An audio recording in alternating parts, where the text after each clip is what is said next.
নমস্কার বন্ধুরা, আমি নিবেদিতা আজ হাজির হয়েছি একটি দারুণ স্বাদের রেসিপি নিয়ে। আজকের রেসিপি নরম তুলতুলে পরোটা। বানানোর 2-3 ঘন্টা পরেও এই পরোটা একই রকমভাবে নরম থাকবে। সমস্ত টিপস সহ স্টেপ বাই স্টেপ আমি শেয়ার করেছি নরম তুলতুলে পরোটার রেসিপি।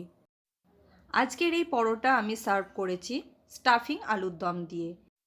স্টাফিং আলুর দমের রেসিপি আমার চ্যানেলে অলরেডি দেয়া আছে। চলুন দেখে নেওয়া যাক আজকের নরম তুলতুলে পরোটার রেসিপি। নিবেদিতা রান্নাঘরে সবাইকে স্বাগত। পরোটা বানানোর জন্য প্রথমে আমি এখানে একটি মিক্সিং বোল নিয়ে নিয়েছি। মেজারিং কাপ মাপ করে আমি এখানে 2 কাপ পরিমাণ ময়দা ব্যবহার করেছি। ওজন হিসেবে 400 গ্রাম। ময়দার মধ্যে দিয়েছি সামান্য পরিমাণ লবণ এবং সামান্য পরিমাণ চিনি। লবণ এবং চিনি ময়দার সাথে খুব ভালোভাবে মিশিয়ে নিয়েছি। এরপর এর মধ্যে আমি দিয়ে দেব ময়ানের জন্য সাদা তেল। এখানে আমি 2 টেবিল চামচ সাদা তেল ব্যবহার করেছি। হাত দিয়ে খুব ভালোভাবে ঘষে ঘষে ময়দার সাথে ময়ান আমি মিশিয়ে নিয়েছি। ময়ান দেওয়া হয়ে গেছে। এবারে আমি ময়দাটা মাখবো দুধ দিয়ে। দুধটা একেবারে ঠান্ডা হলেও চলবে না, আবার খুব বেশি গরম হলেও চলবে না। দুধ ফুটিয়ে নেওয়ার পর সামান্য পরিমাণ ঠান্ডা করে সেই দুধ দিয়ে ময়দাটা ভালোভাবে মেখে আমি একটা সফট ডো তৈরি করে নেব। ময়দাটা প্রথমে একটু নরম করেই মেখে নিতে হবে। ময়দা যত বেশি সময় নিয়ে খুব ভালোভাবে ঠেসে নেওয়া যায়, রুটি, লুচি বা পরোটা ততই কিন্তু সফট হয়। এবারে আমি হাতে 1 চা চামচ সাদা তেল নিয়ে আবারও 3 থেকে 4 মিনিট সময় নিয়ে ময়দাটা আমি খুব ভালোভাবে মেখে নেব। ময়দা খুব সুন্দরভাবে মেখে নেওয়া হয়ে গেছে। এটাকে আমি ঢেকে রেস্টে রেখে দেবো 15 থেকে 20 মিনিটের জন্য। 20 মিনিট পর ফিরে এসেছি। ময়দা আরও নরম হয়ে গেছে। এবারে আমি এর থেকে ডেলি কেটে নেব। আমরা বাড়িতে সাধারণ যে রুটি বা পরোটার ডেলি করি সেই সাইজের করে কেটে নিলেই হবে। একটা ডেলি কেটে আপনাদের দেখিয়ে দিচ্ছি। আমি প্রত্যেকটা ডেলি এই একই আকারের করে কেটে নেব। সবকটি ডেলি এখানে কেটে নেওয়া হয়ে গেছে। এবার বেলে নেওয়ার সুবিধার জন্য 2 হাতের তালুতে চাপ দিয়ে একটু গোল আকার দিয়ে নেব। সবকটি ডেলি আমি এখানে গোল করে গড়ে নিয়েছি। এবারে আমি এরকম একটা চাকি বেলুন নিয়ে নিয়েছি। চাকি বেলুনের মধ্যে আমি 1 চা চামচ সাদা তেল দিয়ে দিয়েছি।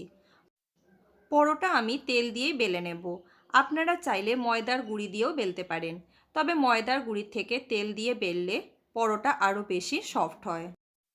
প্রথমে গোল করে রুটির আকারে বেলে নিয়েছিলাম। তারপর সেটাকে 3 কোনা শেপ দিয়ে পরোটার আকারে বেলে নেব।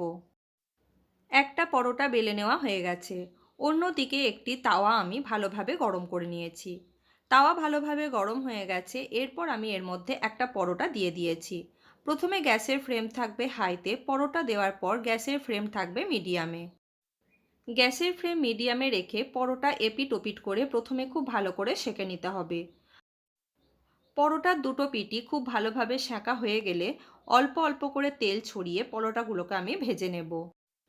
একটা পরোটা ভাজতে আমার সময় লেগেছে 3 থেকে 4 মিনিটের মতো। একটা পরোটা ভেজে নেওয়া হয়ে গেছে। এবারে এটাকে আমি তুলে অন্য একটি পাত্রের মধ্যে রেখে দিয়েছি। একই পদ্ধতিতে সবকটি পরোটা আমি ভেজে নেব।